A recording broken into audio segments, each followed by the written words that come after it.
Vous êtes bien sur La Première. Bonsoir à tous et bienvenue dans cette édition du week-end. Plus que quelques jours avant la fin du Ramadan, l'heure est aux préparatifs.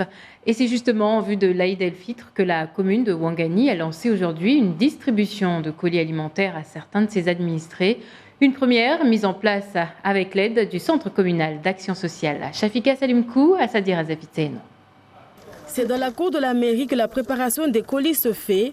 Sacs de riz, viande rouge, sucre, lait en poudre, des oranges et autres. Les agents de la commune sont à pied d'œuvre afin que toutes les personnes recensées par le CCAS puissent bénéficier de leur panier ce samedi sans faute. Même le maire met la main à la pâte. Nos agents, ils ont fait trier pas mal de personnes pour permettre justement d'aider ces personnes-là en difficulté.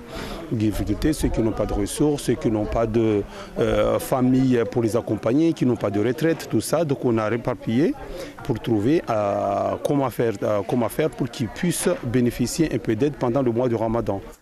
Pour les personnes bénéficiaires, c'est bien sûr un plaisir d'accueillir le maire chez elles et de recevoir un peu d'aide et de considération. Merci pour ce cadeau du mois de Ramadan. Le riz, c'est la zakat el-Fitr. Que Dieu nous accorde encore une longue vie, que nous soyons toujours vivants pour faire aussi le Ramadan de l'an prochain et que Dieu nous accorde encore plus de bienfaits. Je n'ai jamais été aussi heureuse. Aucun des anciens maires n'a pensé à faire cette action. C'est une bonne chose. Ce n'est pas une mauvaise chose, mais une bonne chose pour tout le monde dans la commune, que toutes les personnes malades comme moi puissent recevoir un colis. Contrairement à d'autres communes de l'île où il faut être une personne âgée pour entrer dans les critères du CCAS et recevoir ce colis alimentaire, à Ouangani, il n'y a pas d'âge défini. Ça dépend de la situation sociale. Une fois qu'on trouve que la personne il répond à notre critère, dans ce cas-là, il est aidé. Mais ce n'est pas uniquement des gens plus de 65 ans. On peut bien avoir, je ne sais pas moi, une trentaine d'années, on a beaucoup d'enfants et puis on n'a pas de ressources, pas de revenus, tout ça, et c'est normal de les accompagner. Ahmed Kombo Ali félicite ses agents pour les efforts fournis pour cette action. Plus de 150 personnes ont pu en bénéficier. Rendez-vous l'année prochaine pour d'autres colis alimentaires. Et l'Aïd el-Fitr, c'est aussi l'occasion de décorer et embellir sa maison. Et pour ne pas être pris au dépourvu, certains commandent à l'avance leur linge de maison, comme ces draps et rideaux made in Mayotte, conçus à Mzoazia par les femmes de l'association Waili Wavenzanao. Bibi Mariam Alidi et Maoulida Bonaeri les ont rencontrés en plein rush pour finaliser leur dernière commande avant le jour J. Regardez. Concentration maximale pour Fatima, Shahrizad et les autres. Ces dames aux doigts de fée confectionnent le pétadamba et le pétakofé. Ici, rien n'est laissé au hasard. Pendant que Shahrizad coupe la pièce terminée, les autres membres de l'association confectionnent les dernières pièces. Il y en a 5 maisons, mais il y en a d'autres qui sont restés. Parce qu'on a fait ce qui est venu le premier. On a déjà fini. Cette activité est l'une des principales ressources de l'association. À quelques jours de l'Aïd el-Fitr, la pression est palpable. On doit absolument terminer la commande. C'est notre loisir, mais on en fait aussi notre travail. Et ça nous plaît beaucoup parce qu'on travaille à notre propre compte. Et si on veut rester avec nos petits-enfants pendant que les parents partent au boulot, on le fait parce qu'il n'y a personne qui nous commande. Ici, le drap que tu couds, c'est ce qui te paye. Plus on coud de drap, plus on gagne de l'argent. Avec ce que l'on gagne, on prend un pourcentage pour aller acheter d'autres tissus, pour coudre d'autres draps, rideaux, entre autres. La commande est presque prête, mais avant d'être livrée à la clientèle, les pièces seront d'abord lavées et repassées. Et plutôt que de venir braver les embouteillages à Mamoudzou à l'occasion des dernières courses de l'Aïd, certains préfèrent les sorties bucoliques à l'instar du marché paysan de Coconi. Ce matin, comme chaque premier samedi du mois, touristes et locaux se retrouvent au lycée agricole pour prendre un bol d'air frais. Ambiance avec Shafika Salimkou et Assadira Zafitseno. En plus de la foule, c'est une douce odeur de plats traditionnels et de gâteaux en tout genre qui nous accueille au sein du lycée agricole.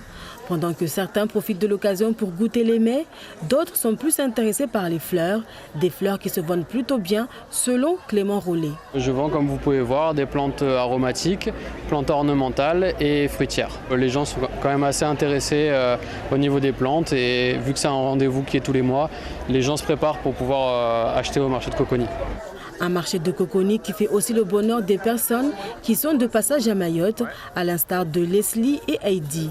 On est assez enchantés, on aime beaucoup le bruit de tous ces gens qui circulent et on a trouvé des trucs superbes et notamment des instruments de musique et des percussions et on va pouvoir continuer à danser quand on va rentrer chez nous.